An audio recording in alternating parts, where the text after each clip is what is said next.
मी ज्या वेळेस ठरवत होतो की आज तिकीट काढूया आणि आपण घरी जाऊया, दिल्लीवरून घरी जाऊया, त्याच दिवशी नेमका सारथीवाल्यांचा फोन आला की सिलेक्शन झालं आहे. आता तू डॉक्युमेंटसाठी आहे, म्हणजे मी तिकीट काढलं पण घरी जाण्यासाठी नाही काढलं, डॉक्युमेंट व्हेरीफाय करण्यासाठी काढलं. मी पुण्याला आलो, डॉक्युमेंट व्हेरिफिकेशन झालं आणि मी परत दिल्लीला गेलो. पप्पांना सांगितलं असं असं, बोलले जा. मग गेलो दिल्लीला. आणि आता ह्या सगळ्या गोष्टी आपल्याला मनोरंजक वाटतात, पण जेव्हा मी ते करत होतो तेव्हा मला खरंच माहिती नव्हतं की मी इतिहास रचतोय किंवा जे ते आता म्हणत होते की एवढी मोठी गोष्ट करतोय. कारण ती एक सिंपल एक्झाम होती, माझे मित्र करतायत मी पण करतोय अशा टाईपचं होतं.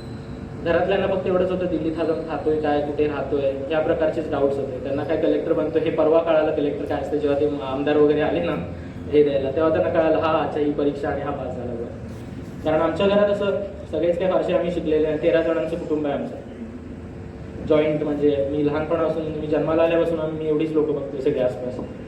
तर पप्पा म्हणाले की कर म्हणून. मग मी परत दिल्लीला गेलो, परत अभ्यास सुरू केला. आणि प्रिलिम्सला 1-2 महिने राहिले होते. आणि यावेळेस माझं फिक्स होतं की प्रिलिम्स मी पास झालो की मी कलेक्टर बनणार, म्हणजे हे माझं ठरलेलं आहे. आणि तो असा जो एक कॉन्फिडन्स असतो ना मनात, जसं आता मयूर म्हणाल की राजशिर्के म्हणजे धाडस, तसं ते एक धाडस होतं माझं की काही होते आता व्हायचं, झालो नाही तर तोंडच नाही दाखवणार कोणाला. आणि कोरोना आला. सो मला असं वाटलं की काय म्हणजे माझी जिद्द वगैरे सगळं ठीक आहे, पण कोरोना आला तर काय करायचं. मग कोरोना लॉकडाऊन आला, मी घरी आलो. परत घरी आलो. फॉर्च्युनेटली प्रिलिम्स 4 महिने पोस्टपोन झाले, 4 महिने एक्झाम पुढे गेली. एक्झाम पुढे गेली, पण घरी राहिल्यावरती एक वेगळा प्रॉब्लेम असतो, म्हणजे घरातल्यांचे प्रश्न. मग ती परीक्षा कधी होणार. आणि मयूरला माहिती आहे अभ्यास कसा करायचा असतो. सकाळी उठलो की डायरेक्ट आंघोळ नाश्त्याला, दुपारी उठलो तर उठलो, नाहीतर आंघोळ म्हणजे 3-4 दिवस गॅप आहे. परत जेवलो संध्याकाळचं जेवलो, झोपलो, परत सकाळी उठून अशी मोनोटोनस लाईफ मी जगलो. आणि मोनोटोनस म्हणजे इतकी मोनोटोनस की तुम्ही तो फोटो बघा आणि तुम्ही आता मला बघा. सो यू रिअलाइज की किती डिफरन्स पडला आहे. वजन वाढत जातं, केस गळत जातात. सो या प्रकारचं डेडिकेशन तुम्हाला. आणि हे सुद्धा युथ प्राईममध्ये 25व्या वर्षी, जेव्हा तुम्हाला आजूबाजूला गर्दी एक्सपेक्टेड असते, पण ते नसतं. आणि मी प्रिलिम्स माझी होती मुंबईला 4 ऑक्टोबरला. आणि मेहनत खूप झाली होती. मी तर इतका धसका घेतला होता प्रिलिम्सचा 2 फेब्रुवारीचा, 4 मार्च 40 मार्क, की मी ठरवलं होतं यावेळेस म्हणजे तोडूनच यायचं. आणि एक वेगळाच कॉन्फिडन्स होता. म्हणजे गेलो एक्झामला, प्रश्न होते, लिहिलं, बाहेर आलं आणि इतक्यात अँसर की आली. मी मार्क्स काढले, माझे अराउंड 118 मार्क्स येत होते. आता कट ऑफ आला आहे EWS कॅटेगरीला 77 कट ऑफ आहे. मी 41 मार्काने पास झालो.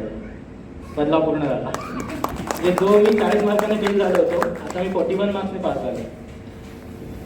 कसं असतं एका विद्यार्थ्यासाठी हे, म्हणजे आता सत्कार वगैरे होतो ही मोठी गोष्ट आहे, मान्य आहे. पण एक म्हणतात ना, एक डिफिकल्ट मोमेंट असते आणि त्या मोमेंटवर तुम्ही पार करून गेलात ना की that is the highest point of your life. आणि तो होता माझ्यासाठी की प्रिलिम्स पास आहे.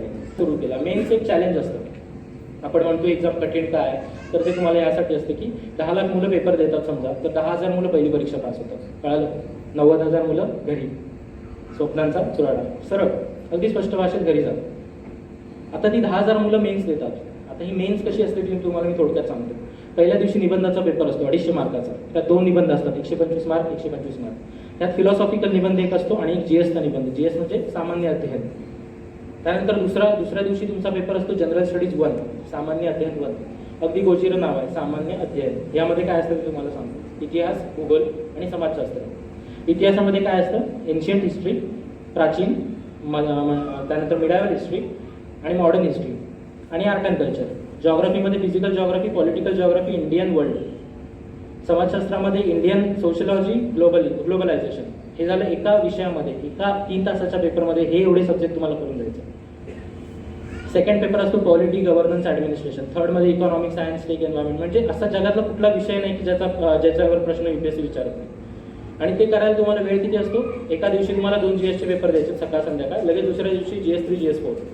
आता यामध्ये एक जादू तुम्हाला सांगतो. 3 तासात तुम्हाला 250 मार्काचा पेपर लिहायचा आहे. 3 तासात 250 मार्क्स, 60 पानं लिहायचे असतात. 60 पानं लिहिल्यावरती काय होतं सांगू, हात माझा असा व्हायचा नाही. मी पेपर एक्झाम हॉलमधून बाहेर यायचो, हा म्हणजे दादा माझा आणि माझा एक मित्र आलेला कोल्हापूर, ते दोघं माझ्या अशी बघत राहायचे तोंडाकडे, येतोय चालत येतोय. आणि ते दोघं कुचकुच करायचे, चांगला गेल्यावर चांगला गेल्यावर. मग मी बाहेर यायचो, ते डोळ्यांनी पुढवणार. मग मी सांगायचो ठीक गेला. मग मूव स्प्रे, झेंडू बाम आणि मूवचं लोशन सगळं हाताला चोळायला सुरुवात. पाठीला पाठ मोडून द्यायचा एक मित्र आणि दादा हात चोळून द्यायचा. ते झालं की लगेच दुसरा पेपर त्यानंतर मग GS3 GS4 सेम कंडिशन मुंबईलाच होती. GS4 नंतर 4 दिवस सुट्टी मिळते. त्याच्यानंतर मराठी आणि इंग्रजीचा पेपर असतो, तो सोपा असतो, ते असंच दिलं नाही दिलं चालतं असतं. त्यानंतर मेन ज्याला आपण म्हणतो ऑप्शनल सब्जेक्ट, तो माझा होता political science and international relations.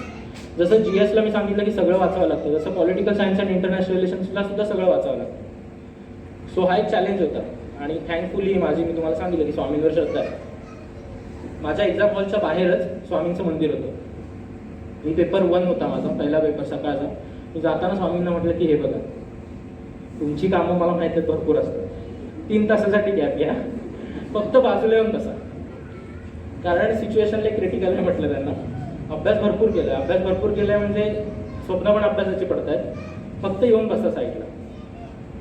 ऐकले वाटतं आणि बसले येऊन साईडला. सेकंड पेपर आला. सेकंड पेपरला म्हटलं पहिलं 3 तासच बोललो होतो, आता ह्या 3 तासात पण या. मग परत आले वाटतं आणि बाहेर आलो. मी जाताना मित्राला आणि दादाला बोलून गेलो होतो की आज ह्या पेपरला म्हणजे मेन्सच्या शेवटच्या पेपरला मला कळेल की मी IAS आहे की IPS आहे, म्हणजे मी कलेक्टर होईन की SP होईन. आणि मी एक्झाम देऊन बाहेर आलो आणि मित्राने विचारलं, मी फक्त बाहेर बोललो हा झालो कलेक्टर. म्हणजे त्याला कळालं की हा झाला. इंटरव्ह्यू अजून व्हायचा आहे, मेन्सचा रिझल्ट यायचा, तरी त्याला कळालं की हा झाला. त्यानंतर मग मेन्सचा रिझल्ट आला तेव्हा मी मुंबईला होतो. कारण कसं होतं, एक तुम्हाला बायोडाटा द्यायचा असतो UPSCला. त्यामध्ये मी टीचिंग नावाची हॉबी दिली होती. तर मला खरंच शिकवायची आवड आहे, तर मी शिकवण्यासाठी एका क्लासमध्ये जॉईन केलं होतं. आणि प्लस एक एक्स्ट्रा इन्कम पण मिळतो. कारण कसं असतं, सारथीची मदत येत होती, पण त्यासोबतच स्वतःचं काहीतरी इन्कम असावं म्हणून मी ते शिकवायला सुरुवात केली होती. आणि त्यातच मला मुंबईला असताना कोरोना झाला. हे कधी सेकंड वेव्ह चालू होती तेव्हा, आणि कोविड झाला म्हणजे मी कसं झालं नाही आणि माझा ताप कंटिन्युअस राहिला 4 दिवस. मग शेवटी मी घरी आलो. मला एक सेपरेट पडवी असते, कोकणात पडवी सिस्टम असते माहिती आहे ना, कोंबड्या तिकडे मला ठेवलेलं. तिथे सगळे सुविधा वगैरे होत्या, पण काहीतरी गोळ्यांचा थोडा प्रॉब्लेम झाला आणि मला एलर्जी झाली आणि पित्त वगैरे वाढलं, ते दिसायचंच बंद झालेलं. मग मला हॉस्पिटलला नेऊन ॲडमिट केलं. तिथे 2-3 दिवस मी होतो. तिथे असताना सरांना म्हणजे डॉक्टरांना कळालं की माझा ताप उतरत नाही आहे, इरिस्पेक्टिव्ह ऑफ किती पण औषधं दिली तरी. आणि तेव्हा त्यांना रिअलाइज झालं की time is right to shift into some place else, कुठेतरी दुसरीकडे शिफ्ट करण्यासाठी योग्य वेळ आलेली आहे. सो त्यांनी मला रत्नागिरीला शिफ्ट केलं. तिथे कसं झालं, रत्नागिरीला रेमडेसिवीरची गरज होती ॲक्च्युली. रेमडेसिवीर नावाचा एक ड्रग आला होता मध्ये, तुम्हाला लक्षात असेल. 6 ड्रगचा कोर्स असायचा कोरोनामधून बाहेर आला. तर माझं ऑक्सिजन लेवल 80-85 जात होतं, विच वॉज व्हेरी लो. एक प्रसंग तर असा होता की मी आंघोळ करून बाहेर आलो. म्हणजे मला खरं तर आंघोळ आवडत नाही आणि नेमकं कोरोनाच्या काळात 14 दिवस आंघोळच करायला लागली होती. आणि मी जेव्हा आंघोळ करून बाहेर आलो होतो 15व्या दिवशी माझी पोटा वगैरे निळी पडली होती. सो ऑक्सिजन 70-75च्या आसपास आलं होतं आणि दॅट वॉज द टाईम की डॉक्टरांना कळालं की केस सिरियस आहे म्हणून. पण माझं असं होतं की चिल आहे, म्हणजे UPSC झालं आहे, मग काय कोरोना काय चीज आहे. आणि झालं सगळं, मी बरा होत गेलो. पोस्ट कोविडचे प्रॉब्लेम्स होते, I lost lot of kilos. So आता मी जे वेट आहे माझं that is 40+ what I was earlier. म्हणजे सांगायचं उद्देश हा की माझी 36 कंबार 34 झाली होती, 2 इंच मी कमी झालो आणि चालता येत नव्हतं अशक्तपणावर. पोस्ट कोविडचे प्रॉब्लेम्स खूप होते. त्यानंतर मी घरी आलो, बरा होऊन आलो. पोस्ट कोविड होते प्रॉब्लेम्स. इंटरव्ह्यूची तारीख अजून आली नव्हती, पोस्टपोन झाली इंटरव्ह्यू पोस्टपोन झाली. सूट वगैरे तयार होता, तर प्रॅक्टिस करायचं. त्यात घरात 13 जण आम्ही सगळे पॉझिटिव्ह झालो. म्हणजे मी पहिला झालो होतो, त्यानंतर सगळे पॉझिटिव्ह झालो. यात प्रॉब्लेम असा आहे की 7 जण ज्येष्ठ नागरिक आहेत आणि नो की कोरोना सगळ्यात जास्त. तर मला ते टेन्शन लागलं की काय करून बसलो आपण आपल्यामुळे. कारण फिलिंग येते ना की आपल्यामुळे झालं. आता घरात सोशल डिस्टन्सिंग फॉलो करणं डिफिकल्ट आहे, आयसोलेशन इम्पॉसिबल असतं नेसेसरीली, की त्यामुळे ह्या सगळ्या गोष्टी होत्या. पण तरी पण एक मनात गिल्ट होती की माझ्यामुळे झालं ठीक आहे. सो त्यानंतर मग काय झालं, 1-1 जण ॲडमिट झाले, बरे होऊन येत होते. आणि पप्पा पहिले बरे होऊन आले होते. पप्पा कसे माझे फिट होते खूप, like 5 kilometres cross country walk त्यांचा रोजचा असायचा आणि आर्मी बॅकग्राऊंड असल्यामुळे पप्पा खूपच फिट होते. त्यात त्यांचं जे मेंटली जे फिट होते ना, ते एक म्हणजे म्हणतो आपण की physically fit is good but mentally fit is the best, त्या प्रकारे पप्पा होते. आणि अचानक पप्पांचे एक दिवस ऑक्सिजन ड्रॉप झालं. पप्पा आणि मी एकाच रूममध्ये होतो दोघं पण, आणि त्यांचा ऑक्सिजन ड्रॉप झाला आणि त्यांना परत ॲडमिट केलं. पप्पांचा नंतर हळूहळू कोविड निगेटिव्ह आला होता, पण त्यांना नंतर कार्डियाक अरेस्ट आला पप्पांना. आणि मग आम्ही त्यांना दुसऱ्या हॉस्पिटलला नेलं, पण वी कुड नॉट सेव्ह माय फादर. म्हणजे पप्पांना मी वाचू नाही शकलो. कसं असतं ना, तुम्ही एक स्वप्न बघत असता आणि ते स्वप्न बघता बघता तुम्हाला कळत नाही की कधी तुमचं कुटुंब ते स्वप्न तुमच्यासोबत बघायला लागतं. तसंच काहीसं पप्पांसोबत होतं की it was not just my dream, ते असं पप्पांचं पण स्वप्न होतं. आणि ते 5-10 दिवस फार वाईट होते की I had to lose my moral support, financial support, emotional support सगळं गेलं. आईची काळजी आता मलाच घ्यायला लागणार. म्हणतात ना की ज्या दिवशी बाप जातो त्या दिवशी मुलाला बाप बनावं लागतं. ते मी अक्षरशः एक्सपिरियन्स केलं की पॉईंट आला आहे की मला माझ्या लाईफचा कंट्रोल घ्यायचा आहे. आता मला सपोर्ट करणारं कुणी नाही आहे. देर इज नो बडी, अक्षरशः नो बडी. म्हणजे आपले जे काही मोठे, कारण आम्ही सगळी भावंड एकदम पोरकी झालो होतो. म्हणजे पोरकी म्हणजे पप्पांचं कसं होतं, एक म्हणतात ना की स्टोन की ज्याच्यावरती घर सगळं उभं असतं, तसं ते काहीसं होतं.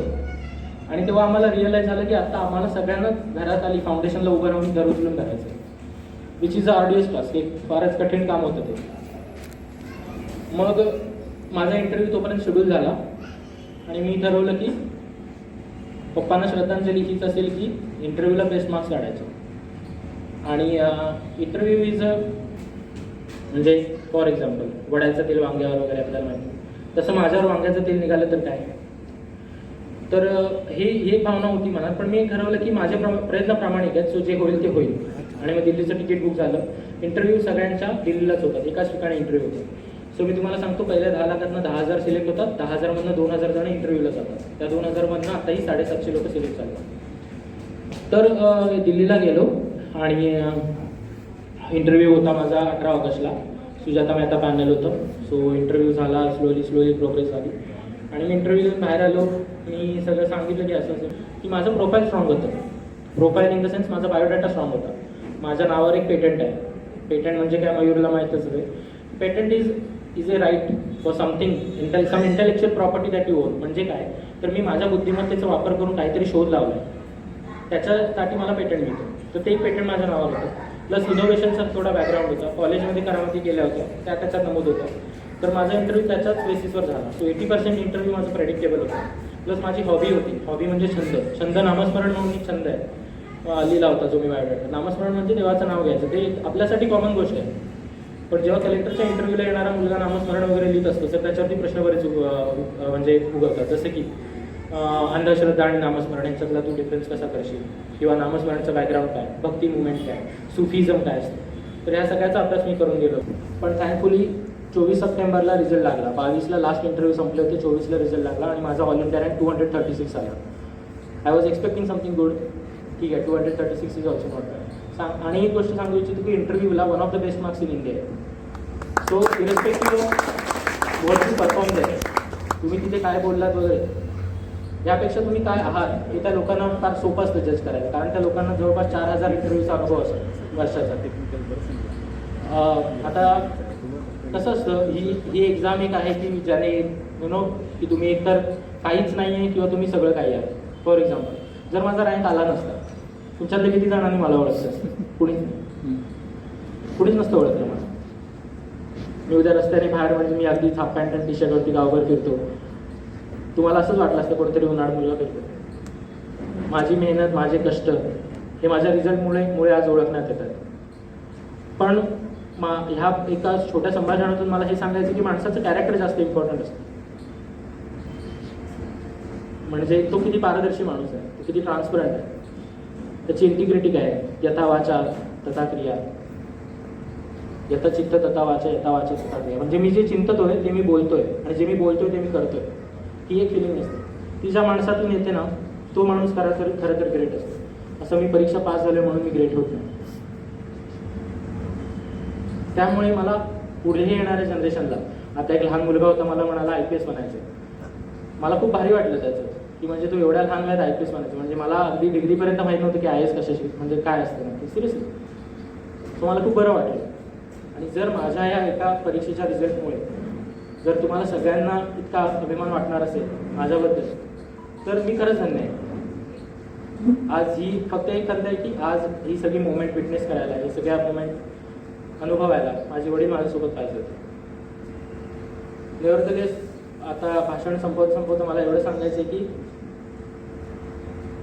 कठीण प्रसंग येत असतात.